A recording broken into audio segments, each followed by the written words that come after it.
My name is Paula Meyer, and we are in Edina, Minnesota, which is a first-ring suburb of the Twin Cities of Minneapolis and St. Paul. And the project that I would be delighted to talk to you about is called Friends of Ngong Road.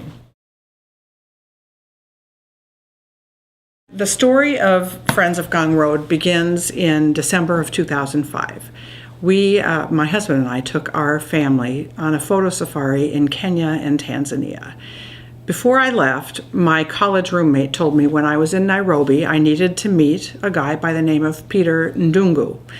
And so on the last day of our trip to Kenya and Tanzania, which was January 1st of 2006, Peter came to our hotel. At the time I met him, he had returned to Nairobi and was working for a church that bordered one of the many slums in Nairobi. In that slum, he and I have since estimated there are about 100,000 AIDS orphans. And in their lives, of course, he saw his own life. And so at our first meeting, he asked me, do you think you could find people who would be willing to contribute some money so that we could help some of these children go to school? So I emptied my wallet and gave him, I was about to go to the airport, so I had extra shillings and I didn't need them. I said, let's start with me, we'll do a pilot project.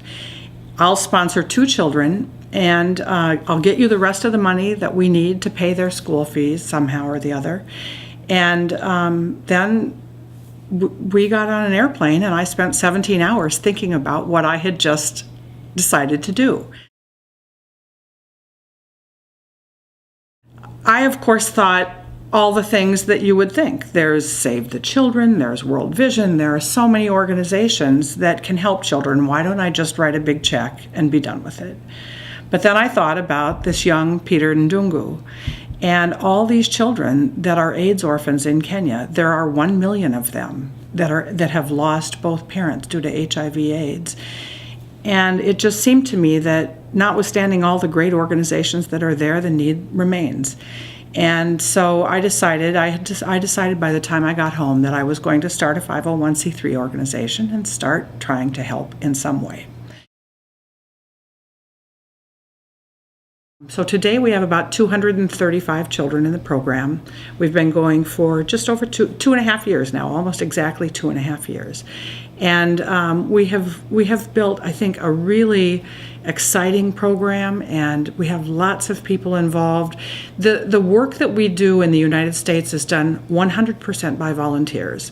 So all of the money that we raise, we send to Kenya to help the children there. And of course, $1 goes a very long way in Kenya. So our budget now is about $270,000 for this calendar year. And there are lots of details about the program that I'd be happy to tell you, but that's the Reader's Digest version. In a world where there are 1 million AIDS orphans, and we now have 235 children in the program, I mean, you could basically say this is a world where there's infinite supply, and we have limited ability to meet that demand. We only accept children who have been attending school and have a demonstrated track record that they're in the top half of their class, because our goal is, if we invest in these children, we want them to finish school and succeed and become contributing members of Kenya's society and help move Kenya into a different place. We have basically a variety of programs that support the children, and they fall in 3 broad categories. The first and most important is education. So we spend about half of our budget on education, and that includes the fees that we pay to the schools so the children can attend, uniforms, books, school supplies, and tutoring. The other money we spend in 2 broad categories, one called safety and well-being, and this really has grown out of the obvious things that we learn as we work in an impoverished area like that. Most of the children who are in our program live in families that earn $1 or $2 a day, and those families spend 85 to 95% of their income on food. And the chances that a child gets more than 1 meal a day are very, very low. And so we learned early on that these children were not going to make sufficient progress in school if we didn't feed them. So we now provide 2 meals a day, breakfast and lunch. So for all the children who are in our program, we feed them in the morning and we feed them at noon. The second big area of concern is obviously health issues.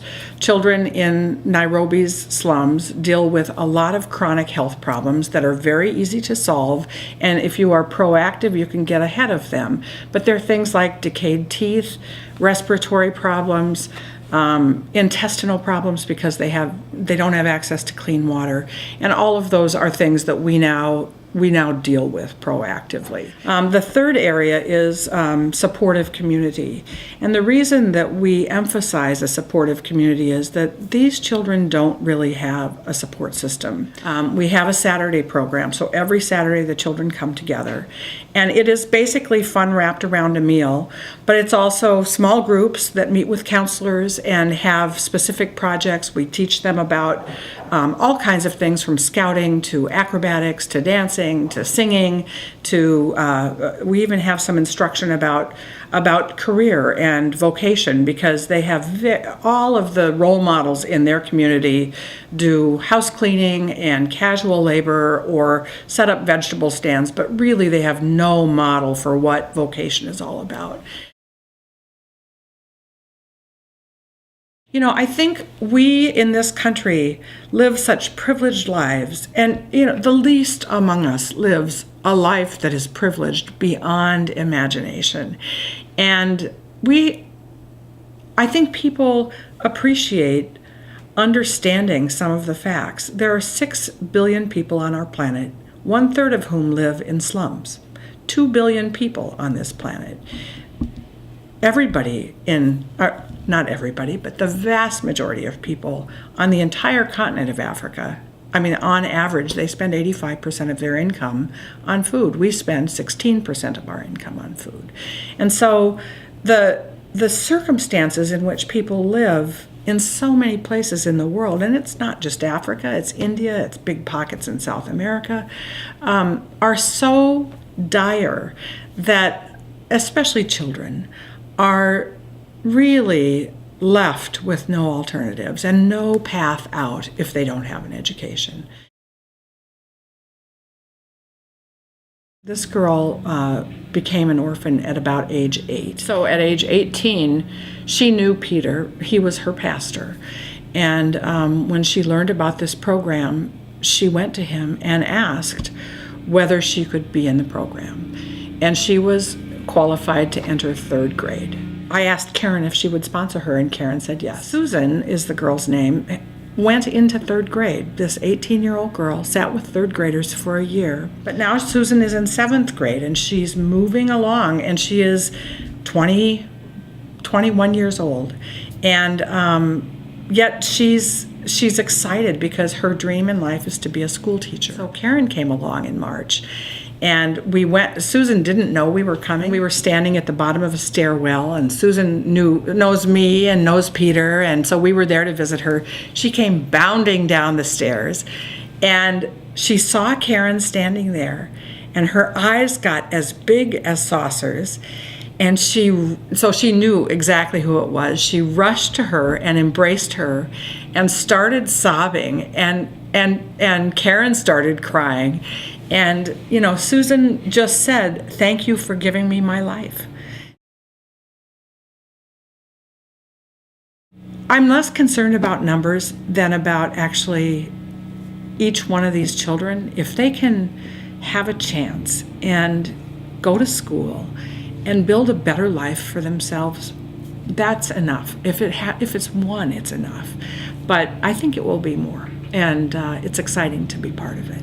I did make a big change in my life. I don't think you have to do that to say yes. I think that I did because I wanted to and I could, and it felt like the right thing to do for a whole lot of reasons. But I don't think you have to make that kind of change in your life to say yes to making an impact in some way, shape, or form.